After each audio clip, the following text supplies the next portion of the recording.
Thank you, Carol. Thank you very much. Thank you very much. Thank you. Thank you for inviting me to address your conference today. Absolute pleasure to be here. And I thank Carolyn for that introduction. And I have to say how helpful and useful it is to have regular meetings with your officials from the CBI as well as other business organisations, which I certainly learn a great deal from, and I'm most grateful to them for the time they give up. And I also hope you enjoyed the warm-up act that's just left the stage. It's absolutely right that party leaders come and set out our plans to you directly, because this is an election that will shape our country for a generation. I know that's said at almost every election, but this one, I think you will agree, has come under such unusual and special circumstances that it really is something that will set our country's course for a long time to come. But let me just address something right away to you. It is sometimes claimed that I am anti-business. Actually, this is nonsense. It's not anti-business to be against poverty pay. It's not anti-business to say that the largest corporations should pay their taxes just as smaller companies do. And it's not anti-business to want prosperity in every part of our country, not only in the financial centres of the City of London. And I say this to business too. If a Labour government is elected on the 12th of December, you're going to see more investment than you've ever dreamt of. You're going to have the best educated workforce you could ever have hoped for. And you're going to get the world-leading infrastructure, including full fibre broadband, you've long demanded year after year at these conferences. You're going to enjoy the fast, reliable transport links you've always wanted.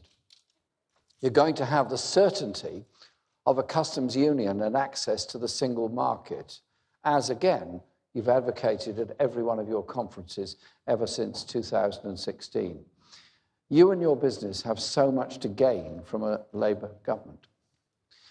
Small businesses will see late payments tackled, whether those late payers are larger companies or government or local authorities. Business rates reformed because we know the damage they're currently doing to our high streets and our communities. And I think on this, it's important that we understand a high street isn't just a place of doing business. It's actually that sense of being and community that is very important. And I want to see that improved. And that means tackling the issue of business rates, as well as something I feel passionately about, much more support for very small startup businesses where often people tread a lonely path trying to set up a business they've dreamt of. So it is about access to finance improved through a business development agency as part of the new post bank that we'll be setting up. And that is, to me, a very important development of how local communities will develop. And yes, let's be frank, Labour will ask those at the top to pay their fair share in tax. And we will put an end to the tax tricks that allow the wealthiest individuals and the biggest corporations to avoid paying their way. And yes, we will bring some key services into public ownership. And I'm not making any apologies for that. It's not an attack on the fact, it's actually the very opposite. It's the norm in many European countries. It's taking the essential steps to build a genuinely mixed economy for the 21st century. Even the city editor of the Financial Times called the privatisation of water an organised rip-off. So I understand your caution about some of our plans, but your businesses, your workers, your consumers have been failed by rip-off energy bills and very poor rail and bus services in many parts of the country. And I think, actually, many of you will know that, because you know things can't go on as they are. The Labour Party will be launching our manifesto on Thursday. But I see you've beaten us to it. We thought we were going to be the first, but you've got there ahead of us. You've published your own manifesto. And you've set out 3 great challenges for the next government. First, ensuring every young person has the skills they need. Second, reducing the blight of inequality. And third, tackling the climate and environmental emergency. On the importance of all three of those, we're in absolute agreement with you. All three are central to my party's plans to rebuild and transform this country.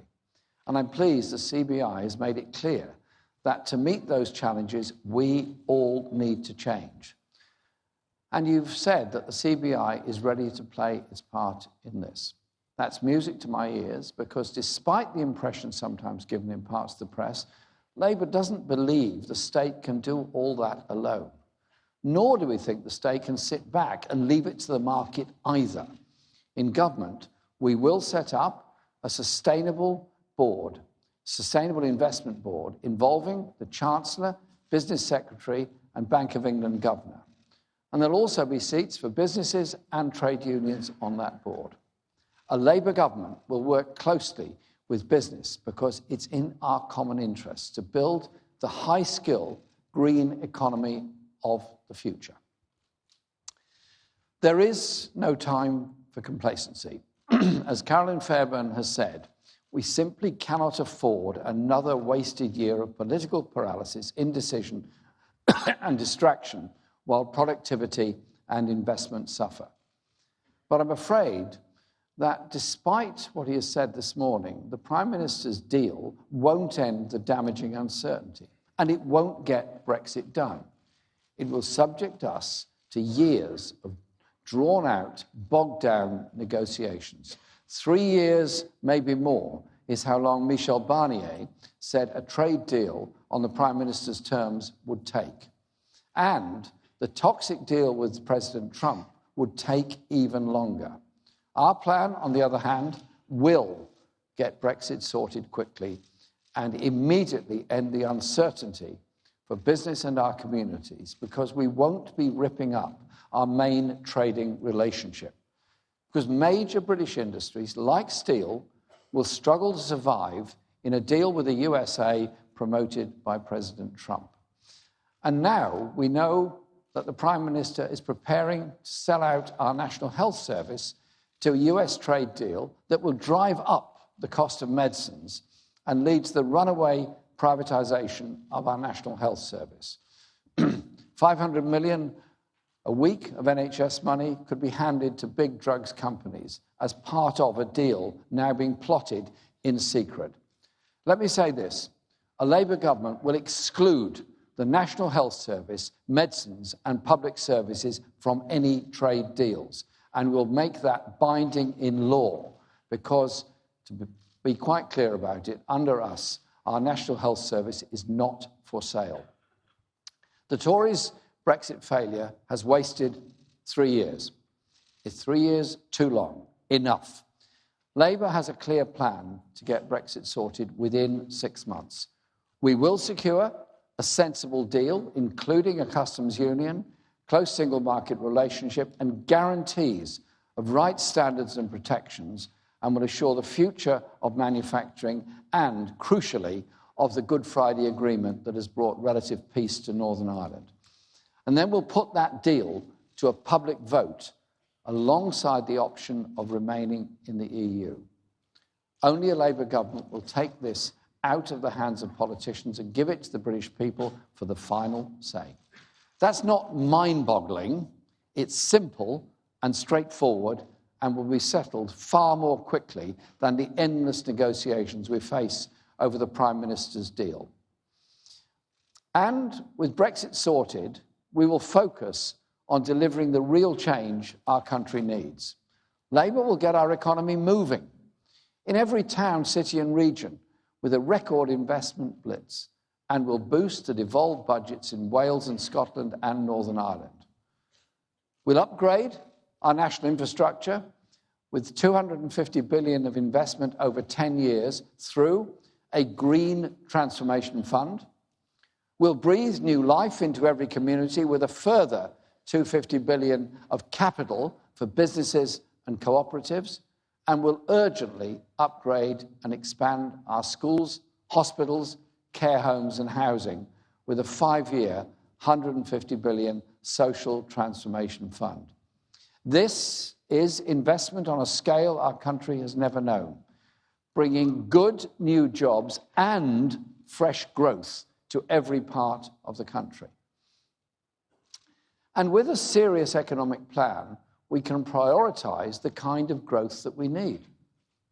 Let's be clear about it. We are facing a climate crisis. We can no longer deny it. We can see it all around us. We can see it all around the world. The recent floods in Yorkshire and the East Midlands were a vivid demonstration. This election is the last chance to tackle the climate and environmental emergency. It's also an opportunity to act before it's too late. Our green industrial revolution will be a central motor of our plans to transform our country and our economy using public investment, create good, clean jobs, and tackle the climate and environmental emergency. And rebuild those towns that have been held back, those cities that have seen too little investment, and those communities that have seen almost nothing for 20 years.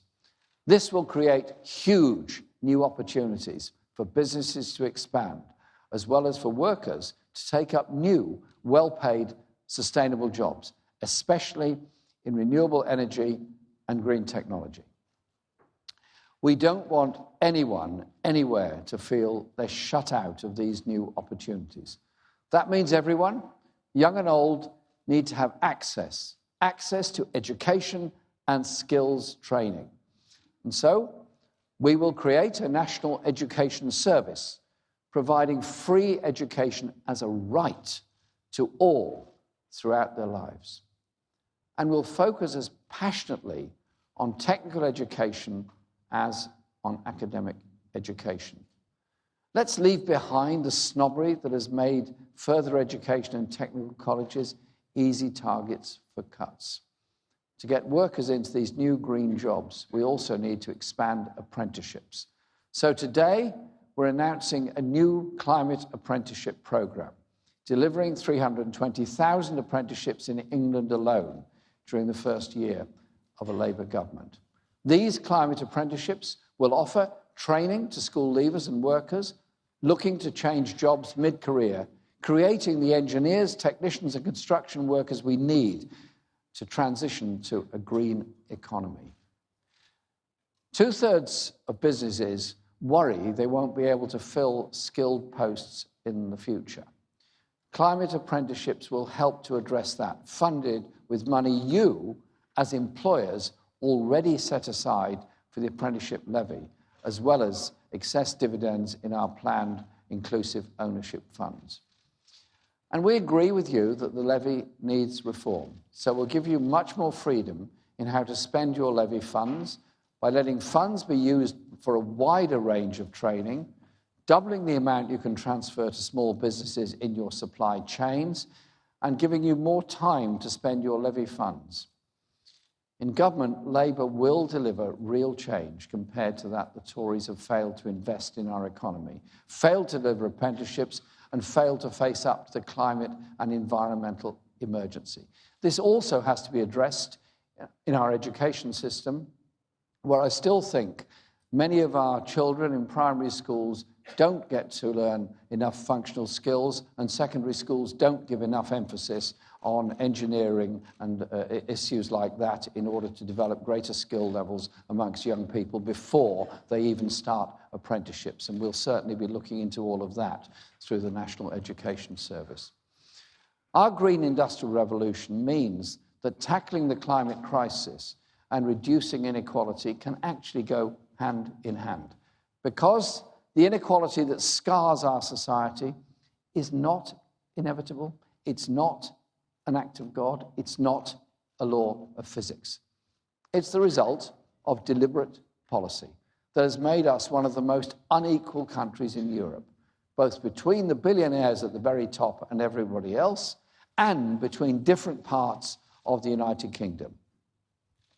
This inequality is unsustainable and, I believe, immoral. Ending it requires government action so that investment reaches all and people are supported to unlock their talents.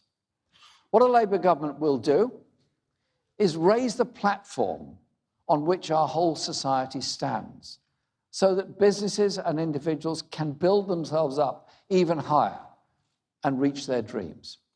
You know, despite people's differences, there are things we can all agree on. None of us wants to live in a society where we have to step over rough sleepers on our way to work. None of us wants to live in a society where food bank collection points are needed in every supermarket. None of us wants to live in a society where one in three of our children are growing up in poverty. I just want to live in a decent society. And I know you do too. It doesn't have to be an either-or choice, because the opportunities created for businesses under a Labour government will be immense. No more good companies going to the wall because of a dearth of investment, an inability to access the funds they desperately need to survive or grow. No more towns and entire regions abandoned because government ministers are only concerned with the financial sector. And no more talented workers feeling they've been thrown on the scrap heap with no opportunity to learn new skills. So, work with us to make that happen. Work with us to change the way the economy works so that it really does work for everyone. And help save our children and grandchildren from climate breakdown. It's serious, it's real, it's happening all over the world. We'll have to play our part all over the world as well. Let's build a country that's prosperous, where business thrives alongside the people and the environment. A country that truly works for the many, not just the few. That's the real change Labour stands for. And I thank you for inviting me here today and sharing my thoughts with you. Thank you.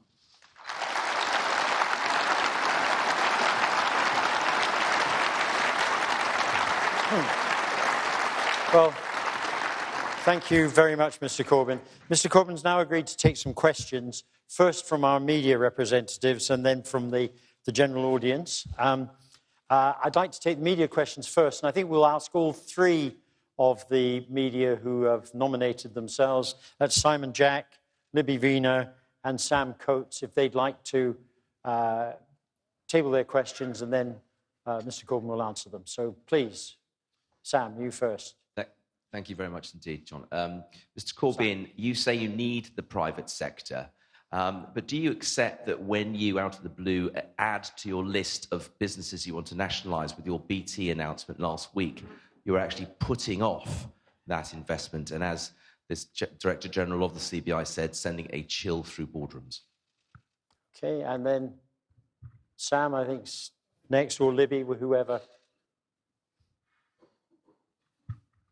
Sam Coates, Sky News. Mr. Corbyn, do you think that companies like BP, Rio Tinto and BAE Systems do good for community and society? And if perhaps not, then can you name a FTSE 100 company that's a good role model for behaviour? And are you going to renationalise any part of the bus network? Okay, and Libby Wiener, where is she? Here. Right. Libby Wiener, ITV News. Mr. Corbyn, you say that your plan will get Brexit sorted quickly, but how will a second referendum after a renegotiation get anything done quickly? Okay. Okay, thanks for your questions. On the first one, about bringing part of British Telecom into public ownership, it's BT Open Reach that would be part of the broadband network that we want for the whole country. Listen, every business has been arguing for years that in order to grow, they need good quality broadband in order for their business to operate. In inner city areas, it's sometimes bad, sometimes very good. In some places, it's very good, sometimes it is terrible. In remote or rural areas of the country, broadband hardly exists, so the chance of getting anyone to move a business there or a start-up business simply is impossible. The proposal put forward by the government was for $5 billion into broadband, which would then be rolled out. And that is obviously not enough. And the private sector have actually not shown any great enthusiasm for delivering it all across the country, particularly into remote rural areas. So you've seen the schemes where people are doing fundraising to try and get fibre optic cables into some parts of the country. When South Korea can manage 95% access to high-quality broadband, and we manage less than 10%, then surely is a lesson for us all here.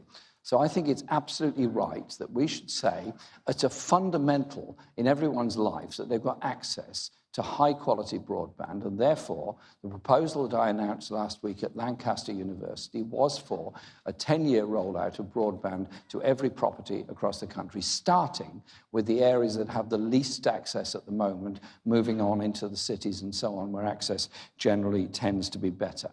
And I think it seems to me a fair and good proposal. You accept the principle that there should be universal supplies of electricity, universal supplies of water, universal delivery of postal systems. That's a norm for every industrial society. These days, modern communication is actually by computer, by internet. Therefore, broadband is absolutely essential to this. And I've put forward these proposals because I think they're actually sensible, affordable, and doable. And so we would take over BT Openreach as part of the broadband network that we're putting forward. On your points about big business and what they do and where they have a social good or social not so good in their work, well, yes, most companies do have social impact funds. Most companies do give a great deal of support to community enterprises. My concerns are sometimes about the behavior of very big oil and mineral companies in other countries and the environmental problems that are caused by their activities there. And so I do think there is a question of good governance that has to be applied to them. But I absolutely accept that companies do want to improve the environment where they are, and the workforce of those companies also wants to do the same. So I'm not anti them. I'm just saying that where there are problems of environmental damage or social damage done by multinational companies in other countries as well as here, then they have a social responsibility to behave differently, and I'd be happy to work with them on achieving that. Your question on buses and bus companies is quite simply this. With the deregulation of our transport system in the 1980s, only London retained a regulated bus service. And you can see the results of that in London, in the very high levels of bus ridership compared to the rest of the country, and the very effective bus routes that exist all over London. I know a bit about this because I was a member of the House of Commons committee in the 1980s that dealt with the issues of the abolition of the GLC and the metropolitan counties and the future transport relationship. We managed to win the principle that there should be a fully regulated bus service across London. Sadly, that didn't apply elsewhere. The newly elected mayors, such as Andy Burnham in Manchester and others, are trying to develop a regulated bus service across their region. What we're doing is empowering local authorities to develop bus services where they don't exist. Some are allowed to do that in the Bus Act, some are not. We would extend that to all, but we would also make an absolute requirement of the integration of services between buses and rail services as well. There are about 1.5 billion rail journeys made every year. There's 3 times that number of journeys made on buses, albeit usually much shorter journeys. And so bus access is something that's very, very important to all of your workforce, I'm sure, and of course to communities as a whole. And if we want to develop suburban and rural areas economically, then there has to be a good quality public transport system for them. And I think buses and tram, metro are an essential part of that. And that is very much in our thinking in the centre of our programme. Libby, your last point on Brexit. This has been debated endlessly in Parliament ever since the referendum took place. It's been debated endlessly in all political parties, including mine. Our party represents people who voted Remain or voted Leave in the referendum. Nobody voted to lose their job. Nobody voted for deregulation. They made a decision to vote Leave or Remain in 2016. And there's been a huge demand for a second referendum, and there is many demands in other directions as well about it. What I've developed, and our party's developed, is what I think is a sensible and credible approach to it. That we go back to the EU and say, we will negotiate with you rapidly a credible option of a trade relationship and a dynamic relationship on rights with the EU. And that will also, of course, protect the Good Friday Agreement and legislate for a referendum to take place within 6 months with very strict spending limits on how the referendum campaigns will be conducted. And also, I think, an independent audit of the claims made by both sides in those referenda, which is, I think, equally important, and put that to a vote within 6 months. So we'll either have a guarantee of a trading relationship with Europe, albeit outside membership of the European Union, or remain within the EU, and then we can play our part in whatever reforms we want to make in the future. We've put this forward as a way of bringing people together and bringing an end to this endless debate. You know, all of you in this room, the uncertainty that's come through Brexit. You know the jobs that have been lost. You know the people that have left this country because of the uncertainty about their family situation and the shortages of nurses and doctors within our National Health Service as a result of it. I want to bring that uncertainty to an end by the policy that we put forward in this election, which is designed to bring people together in order to go forward and develop our society and our country in the kind of way that I hope I've helped to outline to you in my speech this morning. Thank you. Now, we'll take some questions from the audience. Again, I suggest we'll take 3 questions, and I think that's all we're going to have time for. So can we have some hands and paddles and so on? Number 1 first, please. Just hold on a second. Number 4, and there's a gentleman with his hand up there who hasn't got a paddle but has got 5 fingers. So let's give him an opportunity as well. The 5 yellow fingers over there last. Right. So let's start with number 1, please. Hello, Jeremy Corbyn. My name's Olivia Knight, and I am founder of group gift platform Patchwork, and also chair of Sharing Economy UK, which is a trade body that represents UK platform businesses that enable people to trade their space, skills, and their stuff. And my question is... Train them. Sorry, so trade. Yes, yeah. So my question to you is, what do you see in terms of the value of the sharing economy, particularly as it relates to COP20 this year and our goals to be net zero by 2050? We certainly believe that in order to achieve those goals, we all as a society need to learn to share more and waste less. And I'd like to know what Labour is planning to do to support the sharing economy, which is one of the fastest growing economies in the UK, estimated to be worth 125 billion by 2025. That's by PwC. Thank you. Thank you. Thank you for that question and the speech that accompanied it. Right, number 4, please. Hi, my name's Hannah from the Patchwork Foundation. All the speakers today have been talking about the importance of diversity in business and politics. But a recent survey showed that 85% of the British Jews in the UK think that you yourself are personally anti-Semitic. I wanted to ask, what are you going to be doing personally to demonstrate that you care about racism and anti-Semitism in society and show that Labour isn't just for the many but not the Jew? Okay. And finally... Thank you. Chris Buxton, the Chief Executive of a trade association in the engineering sector, the British Fluid Power Association. Mr. Corbyn, you talked about a lot of the expenditure and the investment that you're going to put into the economy, and you have explained that you're going to be increasing taxes. So the burden that is going to be placed on industry, the people in this room, is not going to be insignificant. You've made no mention of industrial strategy. And as we all know, if you don't know where you're going, any road will do. So the strategy that was developed a couple of years ago by the current government, are you going to pick up on that? And finally, connected to that, of course, we all know how far behind the rest of the Western world we are in terms of productivity. Could you explain how a 4-day week is going to help that productivity? And if it's investment in innovation, given how poor our adoption of automation technology has been over the past few years, what are you going to do to incentivize people to achieve the efficiencies that would be required to make up for that 20% reduction in working time? Thank you. Okay, Mr. Corbyn. Right, thank you very much for the questions.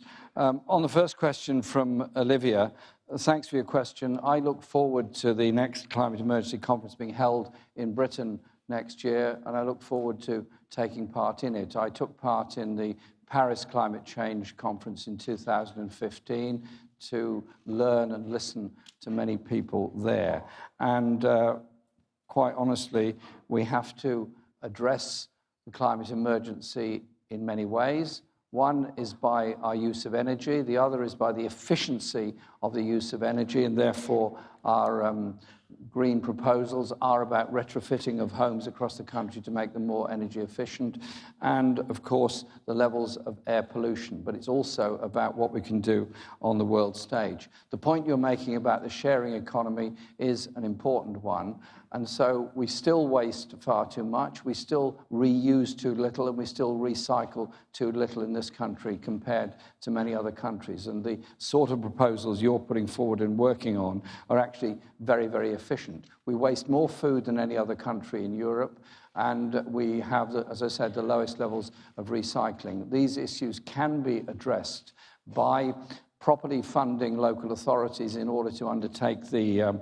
strategies that they should, but also encouraging and empowering people to take those decisions locally. And I've attended a lot of green transformation roundtables all over the country over the last few months. And it's fascinating, the wish that's there to live in a more sustainable world and recognize that everyone has a contribution to play in this. I had a long meeting with a group of startup businesses in Stevenage, and one of the questions was, what was I going to do about importation of palm oil from unsustainable palm plantations around the world, and what we do on a trade policy to make sure we play our part in ensuring the protection of biodiversity around the world. I thought it was an excellent question, albeit I was slightly surprised to hear it in that forum, but I was delighted to hear it in that forum, and that's the kind of forum that I think is so important. So sharing and not wasting is very important, and I'm absolutely on board with that. And as a former councillor, I remember arguing many, many years ago that we should be recycling at a time when we were pumping everything into landfill. Fortunately, we've moved on a bit from that, but we've still got a long way to go.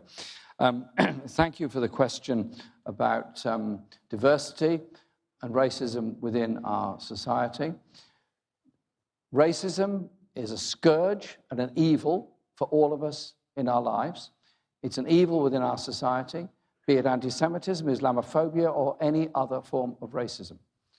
I've spent my life opposing racism in any form, be it done by the far right or by the random attacks on individuals, or against a man that was murdered outside my house because he happened to be a Muslim and there happened to be a racist person driving a vehicle that thought it was okay to drive in a crowd of worshippers. Just as much as those people that attack synagogues, daub fascist graffiti over them, or attack Jewish people in this country, the USA, or anywhere else, have no place whatsoever in a civilized society. We will support and continue to fund the protection of all places of worship, synagogues, mosques, or any other place of worship, and also support education within our schools and look at the effectiveness or ineffectiveness of the PREVENT strategy in stopping young people falling into the hands of far-right extremists. The history of the Jewish people has been one of the most unbelievable and egregious attacks on them in Central Europe throughout the early part of the 20th century, which of course ended with the Holocaust and all the horrors that went with that. That is where racism leads you to if you don't challenge it in the first place. But it's also about ensuring that every young person in our society is guaranteed a place of safety, free from oppression and free from racism in any form. So yes, we will be auditing the way in which people, public sector and private sector recruit to ensure that everyone has a place and a chance within our society. I was brought up to be anti-racist, and I've lived my whole life and will live the whole of my life as somebody that hates racism in any form whatsoever, because it weakens and demeans all of us. And I'm determined to make sure that is what I carry into government if we're elected into government in the general election on the 12th of December. On your point about the last question about taxation, yes, taxation is going to change under Labour. We've made no secret of that. We've made that very, very clear. That the richest 5%, the top 5%, will pay more, and that over a lifetime of government, we will increase corporation tax to no higher than the 2010 levels. I think our economy needs that, and it is a necessary thing to do. We cannot go on being the economy that invests least and a country that becomes unequal more. We cannot go on being an economy that wastes the skill levels and opportunities of so many young people by inadequate funding of nursery education, primary education, secondary education, or the training, as well as the high cost of universities. And so I want us to rebalance the way that we do things. That doesn't mean massive change for everybody. It does mean some tax rises at the very top, but also, as I pointed out in my speech, it means we have a much better qualified workforce, we have a much better trained workforce in the future, and we have that creative ability of all young people being able to be brought to the fore. Poverty is a terrible waste. A family growing up, 4 or 5 children in a one-bedroom flat, it's quite hard for those children to do their homework, to do any kind of creative activity at all, because they're simply lacking any space. So tackling the housing crisis does unleash the potential of so many young people. You know this from your own workforces. You know this from the young people that you meet.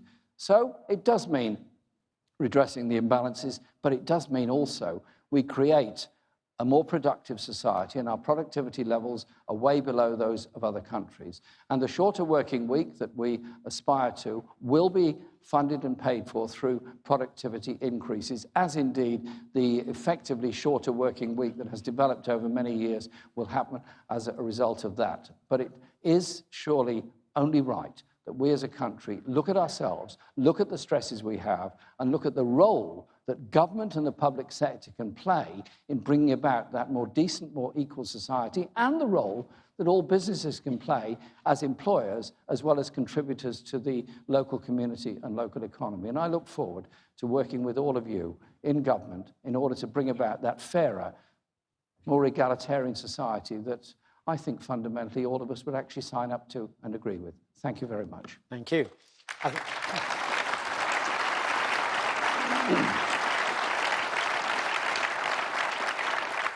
I think that's all we've got time for. I think we're very grateful to Jeremy Corbyn in the midst of a really critical election to find the time and come and talk to us. So please show your appreciation again. Thank you. Please. Thank you very much.